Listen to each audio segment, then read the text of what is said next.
তবে ইতিমধ্যেই যেহেতু বৃষ্টি শুরু হয়েছে, আবহাওয়ার খবরের দিকেও তাই নজর রাখবো। কেমন থাকবে আবহাওয়া জানাবো আপনাদেরকে। শহর কলকাতা সহ রাজ্য জুড়ে রাতভর বৃষ্টি। জোড়া ঘূর্ণাবর্তের জেরে বৃষ্টি জারি হয়েছে বঙ্গে। বুধবার থেকেই দক্ষিণবঙ্গে বর্ষা প্রবেশের সম্ভাবনা থাকছে, যেমনটা কিন্তু আলিপুর আবহাওয়া দপ্তর সূত্রে জানা যাচ্ছে। অর্থাৎ গতকাল রাত থেকেই আমরা দেখতে পাচ্ছি যে বৃষ্টি কিন্তু ইতিমধ্যেই শুরু হয়েছে। জোড়া ঘূর্ণাবর্তের জেরেই এই বৃষ্টি জারি রয়েছে বঙ্গে। আমরা এই নিয়ে আরো বিস্তারিত কথা বলবো। তবে আপনাদেরকে জানিয়ে রাখবো, যেখানে আলিপুর আবহাওয়া দপ্তর তারা কিন্তু যেমনটা জানাচ্ছে যে আগামী 3 থেকে 4 দিন সেখানে এই যে তাপমাত্রার পারদ সেটাও কিছুটা হলেও নিম্নমুখী হবে এবং শহর কলকাতাতে ইতিমধ্যেই বৃষ্টি শুরু হয়েছে। গতকাল রাত থেকেই আমরা দেখতে পাচ্ছি যে বৃষ্টি শুরু হয়েছে। তাহলে কোথাও গিয়ে কি এবার পাকাপাকিভাবে বঙ্গে বর্ষা প্রবেশ করছে, কি বলছে হাওয়া অফিস, এই নিয়ে আরো বিস্তারিত আমরা কথা বলবো। শাশ্বতী রায় আমাদের সঙ্গে টেলিফোনে রয়েছেন প্রতিনিধি। শাশ্বতী, আমরা দেখতে পাচ্ছি যে গতকাল মধ্যরাত থেকেই যেভাবে বৃষ্টি শুরু হয়েছে এবং সেই বৃষ্টি কিন্তু এখনো পর্যন্ত চলছে, হাওয়া অফিস কি জানান দিচ্ছে? বর্ষা কি এবার প্রবেশ করতে চলেছে? তাহলে দেখো, মৌসুমী অক্ষরেখা তা কিন্তু ইতিমধ্যেই সক্রিয় হয়েছে এবং আজ বা আগামীকালের মধ্যেই দক্ষিণবঙ্গে বর্ষা প্রবেশের প্রবল সম্ভাবনা। এছাড়াও যে নিম্নচাপের অবস্থান রয়েছে তার জেরে পশ্চিমবঙ্গ, বিহার, ঝাড়খণ্ড একাধিক জায়গায় কিন্তু বৃষ্টি জারি থাকবে এবং দক্ষিণবঙ্গে আজ বিক্ষিপ্তভাবে ভারী বৃষ্টির সম্ভাবনা আছে কলকাতা সহ সব জেলাতেই। অতি ভারী বৃষ্টিপাতের সম্ভাবনা দক্ষিণ 24 পরগনা, পশ্চিম মেদিনীপুর, পুরুলিয়া এবং পশ্চিম বর্ধমান, বীরভূম জেলাতে। উত্তরবঙ্গেও আজকে বিক্ষিপ্তভাবে ভারী বৃষ্টি আলিপুরদুয়ার এবং জলপাইগুড়িতে জারি করা হয়েছে। এছাড়াও মালদা এবং উত্তর দুই দিনাজপুরেও ভারী বৃষ্টির সম্ভাবনা কয়েক পশলা। এই বৃষ্টিপাত কিন্তু জারি থাকবে আগামী বেশ কিছুদিন এবং উত্তর পশ্চিম বঙ্গোপসাগরের উপর যে ঘূর্ণাবর্ত তা নিম্নচাপে পরিণত হয়েছে এবং এটি ধীরে ধীরে গাঙ্গেয় পশ্চিমবঙ্গের সংলগ্ন অংশে অবস্থানরত। তার জেরে এই বৃষ্টিপাত জারি এবং আগামী 24 ঘন্টায় এটি শক্তি বাড়ানোর সম্ভাবনার কথাও জানানো হচ্ছে। বেশ, শাশ্বতী রায় আমাদের সঙ্গে টেলিফোনে ছিলেন প্রতিনিধি। ধন্যবাদ শাশ্বতী তোমাকে। অর্থাৎ যেমনটা হাওয়া অফিস জানাচ্ছে যে শহর কলকাতা সহ যেভাবে রাজ্য জুড়ে রাতভর বৃষ্টি হয়েছে এবং জোড়া ঘূর্ণাবর্তের জেরে বৃষ্টি জারি রয়েছে দক্ষিণবঙ্গে। বুধবার দক্ষিণবঙ্গে বর্ষা প্রবেশের সম্ভাবনা থাকছে। আগামী 3 থেকে 4 দিনের মধ্যেই এই বর্ষা প্রবেশ করতে চলেছে এবং বেশ কিছুটা হলেও তাপমাত্রার পারদ কিন্তু নিম্নমুখী হবে। আমরা এই নিয়েই সরাসরি কথা বলবো। এই মুহূর্তে আমাদের সঙ্গে দুই প্রতিনিধি দুই প্রান্ত থেকে রয়েছেন। একদিক থেকে নামখানা থেকে কোয়েল মণ্ডল আমাদের সঙ্গে রয়েছেন, অন্যদিক থেকে জলপাইগুড়ি থেকে আমাদের সঙ্গে রয়েছেন আমাদের প্রতিনিধি কৌস্তব ভৌমিক। প্রথমেই আমরা নামখানার দিকে নজর রাখবো, কোয়েলের কাছে যাব। কোয়েল, আমরা দেখতে পাচ্ছি যে ইতিমধ্যেই দক্ষিণবঙ্গে কিন্তু বৃষ্টি শুরু হয়ে গিয়েছে, একাধিক জেলাতে বৃষ্টি চলছে। তুমি এই মুহূর্তে নামখানায় রয়েছে, সেখানকার আবহাওয়া কিরকম রয়েছে? বৃষ্টি কি শুরু হয়েছে সেখানেও? একদমই, দেখো, তোমাকে প্রথমত জানিয়ে রাখবো আমি যেখানে রয়েছি অর্থাৎ নামখানাতে এবং দক্ষিণ 24 পরগনার একেবারে প্রত্যন্ত উপকূলীয় এলাকা। এই মুহূর্তে নামখানার আবহাওয়া কিন্তু গতকাল মধ্যরাত থেকে একই রকমই রয়েছে। একেবারে কালো মেঘে ঢেকে রয়েছে আকাশ, দফায় দফায় মাঝারি থেকে ভারী বৃষ্টিপাত হচ্ছে। পাশাপাশি উপকূলীয় এলাকায় হাওয়ার দাপট কিন্তু যথেষ্ট রয়েছে। আবহাওয়া দপ্তর যেমনটা জানিয়েছে যে আগামীকাল অর্থাৎ বুধবার থেকে দক্ষিণবঙ্গে বর্ষার যে বৃষ্টি সেই বৃষ্টি প্রবেশ করতে চলেছে, তার ব্যাপক সম্ভাবনা রয়েছে।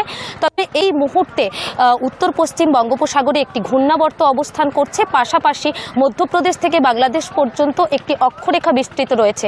অন্যদিকে কিন্তু দক্ষিণবঙ্গে দক্ষিণ পশ্চিম মৌসুমী বায়ু, তার সেই দক্ষিণ পশ্চিম মৌসুমী বায়ুর অনুকূল পরিস্থিতি তৈরি হয়েছে।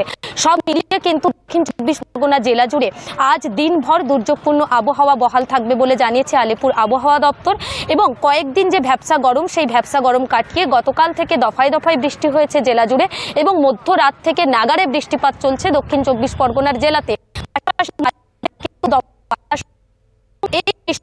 পরিমাণ সেটা যদি আমরা তুলনামূলকভাবে দেখি, সেক্ষেত্রে কিন্তু দক্ষিণ 24 পরগনা জেলার যে সমস্ত উপকূলীয় এলাকা রয়েছে অর্থাৎ নামখানা, ফ্রেজারগঞ্জ, সাগর, পাথর প্রতিমা, কাকদ্বীপ, ডায়মন্ড হারবার, এই সমস্ত উপকূলীয় এলাকায় বৃষ্টি এবং হাওয়ার দাপট সেটা কিন্তু যথেষ্ট বেশি রয়েছে। আজ দিনভর সেখানে কিন্তু ভারী থেকে অতি ভারী বর্ষণের পূর্বাভাস রয়েছে দক্ষিণ 24 পরগনা জেলায় এবং সেক্ষেত্রে কিন্তু দক্ষিণ 24 পরগনা জেলার জন্য আজ এবং আগামীকাল কমলা সতর্কতা জারি করা হয়েছে। মৎস্যজীবীদের সমুদ্রে যেতে বারণ করা হয়েছে, কারণ এই মুহূর্তে একদিকে যেমন ডিপ ডিপ্রেশনের পূর্বাভাস রয়েছে বর্ষার ক্ষেত্রে দক্ষিণ চব্বিশ পরগনা জেলায়, একইভাবে গভীর সমুদ্রে অর্থাৎ বঙ্গোপসাগরে সেখানেও কিন্তু ডিপ ডিপ্রেশন রয়েছে, যার কারণে উত্তাল থাকবে সমুদ্র। সেক্ষেত্রে কিন্তু প্রচুর রোলিং হবে, যার কারণে মৎস্যজীবীদের সমুদ্রে যাওয়ার উপর নিষেধাজ্ঞা জারি করা হয়েছে। এই মুহূর্তে আমি নামখানায় রয়েছি, ছবিটা তোমাকে দেখানোর চেষ্টা করব।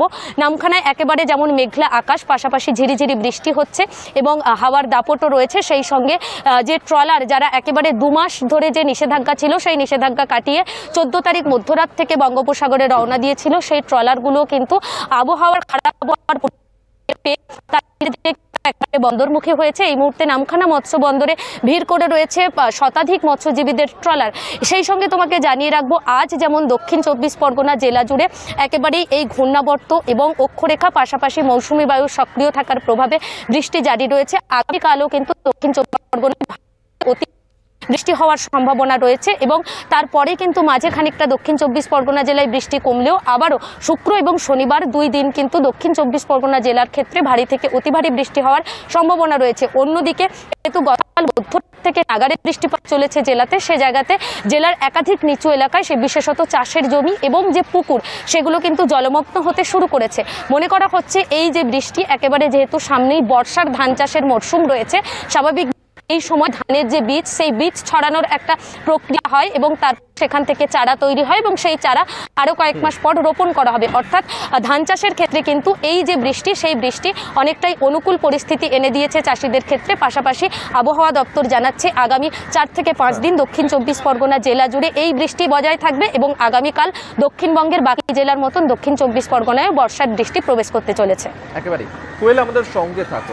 আমরা এতক্ষণ আপনাদেরকে দক্ষিণ চব্বিশ পরগনার নামখানার ছবিটা দেখাচ্ছিলাম, কোয়েল আমাদেরকে বিস্তারিত জানাচ্ছিল সেখানকার আবহাওয়া সম্পর্কে, কিন্তু উত্তরবঙ্গের আবহাওয়া কিরকম রয়েছে সরাসরি জলপাইগুড়িতে আপনাদেরকে নিয়ে যাব। কৌস্তব ভৌমিক আমাদের সঙ্গে সেখান থেকে রয়েছেন প্রতিনিধি। কৌস্তবের কাছে সেখানকার ছবিটা জানতে চাইব। কৌস্তব,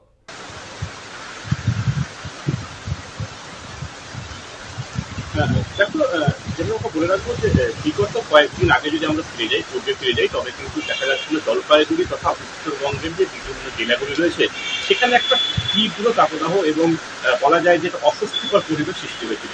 তবে বিগত 2 দিন থেকে জলপাইগুড়ি সহ উত্তরের বিভিন্ন জেলাতে একটা কিন্তু বৃষ্টিপাত শুরু হয়েছে।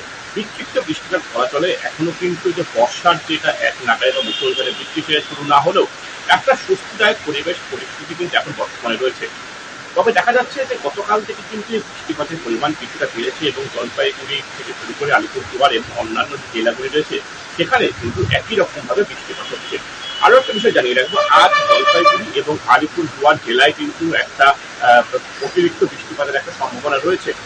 তবে উত্তরবঙ্গের মানুষ বিগত কয়েকদিনের যে একটা যে আবহাওয়া ছিল সেটা থেকে তারা কিন্তু অস্বস্তিকর পরিবেশের মধ্যে দিন কাটাচ্ছিলেন এবং প্রত্যেকেই চাইছিলেন যে এই দিকে যাতে বৃষ্টিপাতটা শুরু হয় এবং তোমাকে জানিয়ে রাখবে জোড়া ঘূর্ণাবর্তের জেরে কিন্তু বৃষ্টিপাত শুরু হয়েছে। এই বছর জুন মাসের প্রথম সপ্তাহে কিন্তু উত্তরবঙ্গে খাতায় কলমে বর্ষা প্রবেশ করলেও সেই রকম বৃষ্টির দেখা কিন্তু মিলছিল না। আমরা যদি দেখে যাই যে মে মাসের শেষের দিকে প্রাক বর্ষার যে বৃষ্টির ক্ষেত্রে দেখা গেল খাতায় কলমে বর্ষা প্রবেশ করলেও এদিকে কিন্তু বর্ষার বৃষ্টি হচ্ছিল না।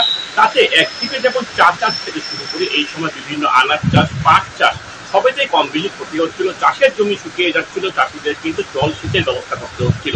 কাজে শেষমেশ বৃষ্টি শুরু হয়েছে এবং সেটা হওয়া থেকে স্বস্তিতে সাধারণ মানুষ, ডুয়ার্সের মানুষ, কারণ একটা অস্বস্তিকর পরিবেশ বিভৎস গরমের মধ্যে তাদের সবাইকে দিন কাটতে হচ্ছিল।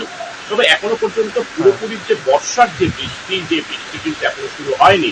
কোনো অনুমান করা হচ্ছে বা যেটা জানা যাচ্ছে যে খুব কিন্তু বর্ষার বৃষ্টি শুরু হবে এবং সেই দিকে কিন্তু নজর সকলের। তবে এই দিকে কিছু বিপর্যয় এবং কিছু বিপত্তিও রয়েছে। উত্তরবঙ্গে বা জলপাইগুড়ি থেকে শুরু করে আলিপুরদুয়ার, কালিম্পং, দার্জিলিং যে এই সমস্ত জেলাগুলি রয়েছে সেখানে কিন্তু অতিরিক্ত বৃষ্টি অনেক সময় কিন্তু বিপদের কারণ হয়ে দাঁড়ায়। কাজে বর্ষাকালে যেই সমস্ত যে ব্যবস্থা নেওয়া, যে সমস্ত সচেতনতামূলক ব্যবস্থা নেওয়া সমস্তটাই কিন্তু প্রশাসনের তরফ থেকে নেওয়া হচ্ছে। পাশাপাশি সেদিকে আপাতত ধন্যবাদ জানাবো। এতক্ষণ সরাসরি আমাদের সঙ্গে কৌস্তব ভৌমিক ছিলেন জলপাইগুড়ি।